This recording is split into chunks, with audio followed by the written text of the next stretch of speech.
Welcome guys, আপনারা দেখছেন trade বুল cafe. আর আমরা আপনাদের স্টক মার্কেট রিলেটেড আপডেটস দেব। তার জন্য আজকে আমরা নতুন একটা সিরিজ শুরু করতে চলেছি। আপনারা ভালো করে দেখবেন। ক্রিপ্টো, ফরেক্স, স্টক মার্কেটের বিষয়েতে জানানো হবে। আর আগে এগুলি কন্টিনিউ দেখার জন্য সাবস্ক্রাইব করুন, সবাইকে শেয়ার করুন, আর ভিডিও দেখার পর নিজের কমেন্টস করুন নেক্সট আপনারা কি চাইছেন।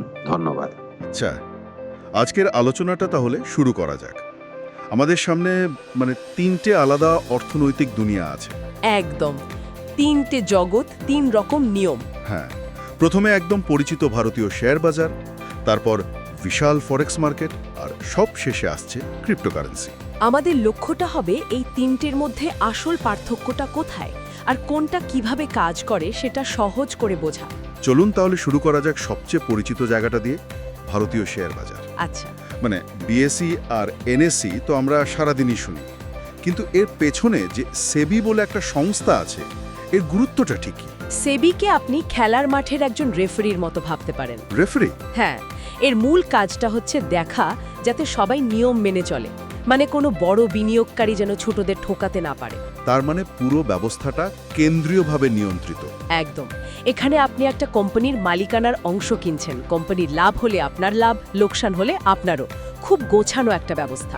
বুঝলাম, এটা তো গেল একটা দেশের ভেতরের কথা, কিন্তু যখন দুটো দেশের অর্থনীতির মধ্যে লেনদেন হয় তখন ঠিক। আর এই প্রশ্নটা থেকেই আমরা দ্বিতীয় জগতে ঢুকে পড়ছি, ফরেক্স মার্কেট। যেটা শেয়ার বাজারের থেকে অনেক বড়।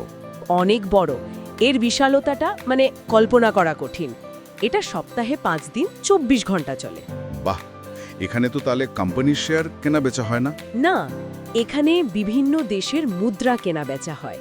আপনি আসলে একটা দেশের অর্থনীতির শক্তির ওপর বাজি ধরছেন। তার মানে ডলারের তুলনায় টাকার দাম বাড়বে না কমবে, এই ধরনের ব্যাপার? ঠিক তাই। এটা কোনো একটা কোম্পানির ওপর নয়, বরং একটা গোটা দেশের অর্থনৈতিক অবস্থার ওপর নির্ভর করে। আর এখানে কি সেবির মতো কোনো একক নিয়ন্ত্রক আছে? না, একক কেউ নেই। বিভিন্ন দেশের কেন্দ্রীয় ব্যাংকগুলো পরোক্ষভাবে প্রভাব ফেলে, তাই এটা অনেক বেশি ছড়ানো একটা জগৎ। আচ্ছা, তাহলে আমরা একটা নিয়ন্ত্রিত জাতীয় বাজার থেকে একটা বিশাল আন্তর্জাতিক বাজারে এলাম, কিন্তু আমাদের সোর্সগুলো তো এমন এক ব্যবস্থার কথা বলছে যেখানে কোনো ব্যাংক বা সরকারেরই দরকার হয় না। আর এখানেই আসছে আসল বিপ্লবটা, ক্রিপ্টোকারেন্সি। এটা কিভাবে সম্ভব? কোনো নিয়ন্ত্রণ ছাড়াই? এর পেছনের প্রযুক্তিটাই আসল, ব্লকচেন। ধরুন, এটা একটা ডিজিটাল খতিয়ান যা হাজার হাজার কম্পিউটারে একসঙ্গে কপি করা আছে। ও আচ্ছা। হ্যাঁ, তো কেউ যদি একটা কপিতে কিছু বদলাতে চায়, বাকি সবাই সেটা ধরে ফেলবে। এ কারণে এটা এত সুরক্ষিত আর স্বচ্ছ। তার মানে বিটকয়েনের মতো কারেন্সিগুলো এই প্রযুক্তির ওপর ভর করে চলে, কোনো কেন্দ্রীয় ব্যাংক ছাড়াই? একদম। 2009 সাল থেকে এটাই হয়ে আসছে।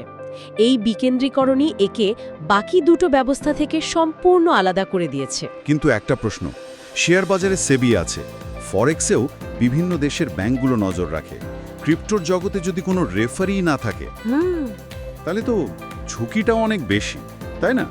সাধারণ মানুষের নিরাপত্তাকে দেখবে। আপনি সবচেয়ে গুরুত্বপূর্ণ প্রশ্নটা তুলেছেন। এটাই বিকেন্দ্রীকরণের চ্যালেঞ্জ। একদিকে যেমন স্বাধীনতা আছে, তেমনি অন্যদিকে কোনো সমস্যা হলে অভিযোগ জানানোর নির্দিষ্ট জায়গা নেই।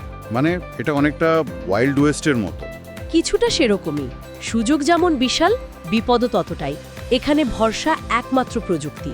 তাহলে ব্যাপারটা দাঁড়াচ্ছে যে আমাদের সামনে তিনটি ভিন্ন দর্শন। শেয়ার বাজার হলো নিয়মের মধ্যে থেকে বিনিয়োগ, ফরেক্স হলো দেশের অর্থনীতির শক্তির ওপর বাজি, আর ক্রিপ্টো হলো প্রযুক্তির ওপর বিশ্বাস রেখে সম্পূর্ণ স্বাধীন এক জগতে পা রাখা। বাহ, দারুণভাবে পুরো বিষয়টা উঠে এলো। হ্যাঁ, নিয়ন্ত্রণের শক্ত বাঁধন থেকে শুরু করে প্রযুক্তি নির্ভর স্বাধীনতার দিকে অর্থেরই যাত্রা। আর এখানে শ্রোতাদের জন্য একটা প্রশ্ন রেখে যাওয়া যায়। কি সেটা?